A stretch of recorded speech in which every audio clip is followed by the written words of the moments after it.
While taking a little time to enjoy the view from her Gulf Coast vacation spot, The View co-host Ana Navarro admittedly isn't enjoying political discourse surrounding Joe Biden's fitness to remain in the presidential race.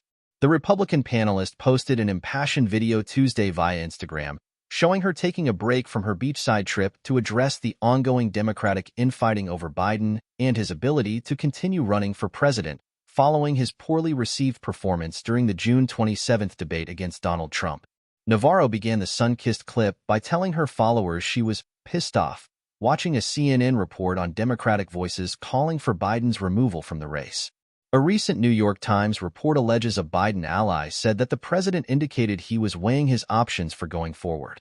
Our airwaves are full of pundits and former Democratic elected officials and one elected official and donors, whatever, anonymous sources talking to other outlets, calling on Joe Biden to step down, Navarro said. Okay, you want Joe Biden to step down? That's fair. But, you know what?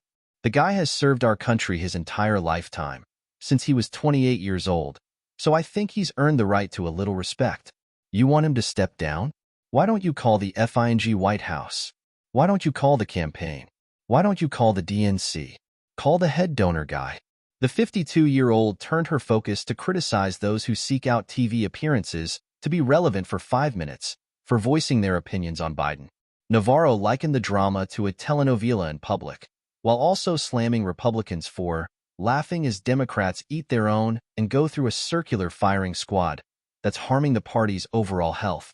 Republicans have no qualms, zero, about getting in line behind a guy who's a convicted felon, she said.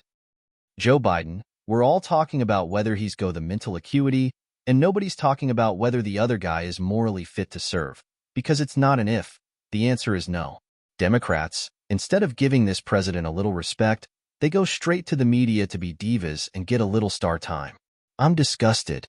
Navarro's post came the same day that her View co-host Alyssa Farah-Griffin, with whom Navarro has regularly clashed in the past, publicly called for Biden to do a live press conference specifically to prove his mental acuity at age 81. Otherwise, Griffin said, it would be malpractice on his campaign's part.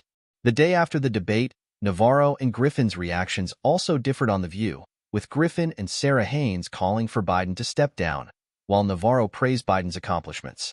Until Joe Biden tells me he's giving up, I'm not giving up on Joe Biden. To me, the binary choice remains the same. He looked elderly yesterday, he sounded elderly, he is elderly, but the choice is no different. It's a very old man versus a very bad man, Navarro said at the time. I'm not going to judge Joe Biden on 90 bad minutes. I'm going to judge Joe Biden on his lifetime career of putting this country first. On Wednesday, White House Press Secretary Karine Jean-Pierre told reporters that Biden would not drop out of the race, and again reiterated that the president performed poorly during the debate due to a cold. New episodes of The View return Monday at 11 a.m. Eastern Time.